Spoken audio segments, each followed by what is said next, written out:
Então, vamos lá, dar sequência à nossa próxima aula. Nós vamos nessa aula colocar as nossas janelas.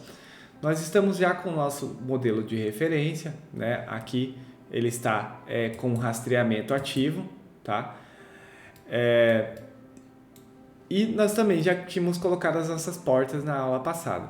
Nós temos aqui janelas nos quartos, na sala, na cozinha e no banheiro. As janelas dos quartos, elas têm uma dimensão de 1 metro, 1 metro por 1 metro e peitoril, ou seja, a base da janela, a 1,10.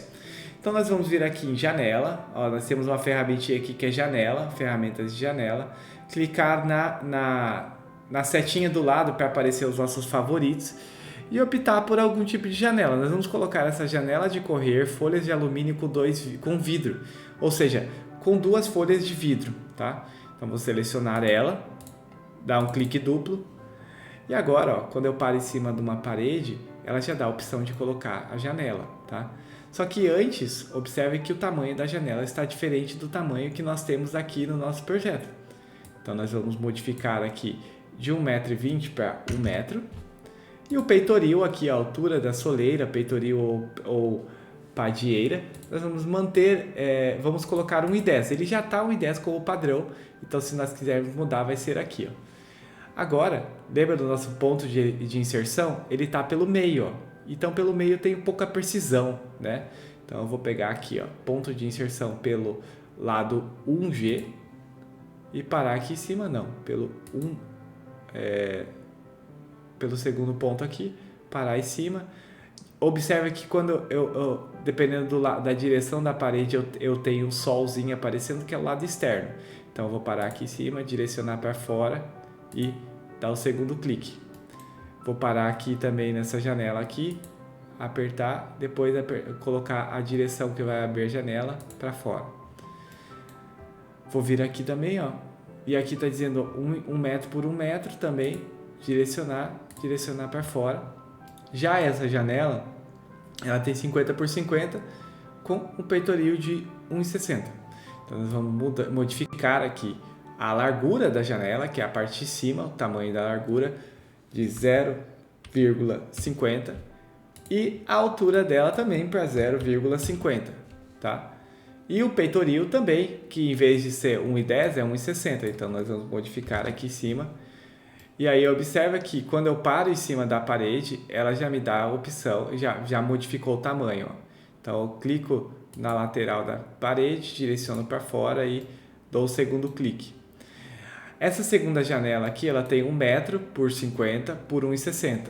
Então eu vou lá, 1 metro de largura. E aqui em cima, ó, ela está com 50 já. E 1,60 já está o peitoril. Mantemos com 1,60. Clico no ponto. Posso modificar aqui, lembra? Ó, posso vir por aqui, tá? E direciono para fora. O solzinho aqui está aparecendo. Direciona a direção que vai abrir a janela. E aí, já temos as nossas janelas aqui, tá? Então, vou lá no 3D para vocês visualizarem, ó, nossas janelas já estão no local. Só que é o seguinte, essa janela é a janela de correr de 50 por 50, é uma janela muito pequena. Então, eu posso modificar também depois que eu coloquei as janelas. Então, essa janela aqui, a gente vai clicar em cima dela, vir aqui, ó, nessa opção aqui de diálogo de definições da janela, tá? E observe que aqui, ó, em tamanhos nominais, nós vamos clicar nessa aba e vir na opção da forma, na definição da caixilho batente, opções de caixilho. Aqui tem opção com grelha, ó. Então, com grelha, sem grelha. E, eu vou achar com vocês aqui a outra opção, que seria definições da janela aqui, ó. Definições de janela e abertura. E aqui, ó, nós temos dupla de correr simétrica. Eu posso colocar o silo batente, aqui eu posso mudar o tipo da janela. Nesse caso aqui eu vou colocar presa no topo, que seria maxiar, tá? Ó, tá? Então, em vez de fazer uma janela dupla de correr, ó, eu vou colocar uma janela presa no topo, tá? Então ela tá fazendo um movimento de abrir para fora, tá? Vou dar um OK, agora ela modifica aqui já, tá? Então a gente tem essas opções aqui no ArchiCAD, tá? Agora eu vou lá para o térreo E uma coisa que a gente vai fazer antes de dar sequência é vir aqui, ó, e tirar o rastreamento, tá? Modificar a escala de visualização, porque nessa escala a gente tem as tags das portas, que tem a dimensão das portas, janelas, muito grande. Então a gente vai modificar isso aqui de 1 para 100 para 1 para 50 aqui, e a gente tem uma escala um pouco mais coerente com a nossa visualização para não poluir tanto o desenho, tá? Então vamos lá agora, final da aula, arquivo, salvar como, Marcelo, essa aqui, aula 5, né? E salvar. Beleza? Então, até a próxima aula.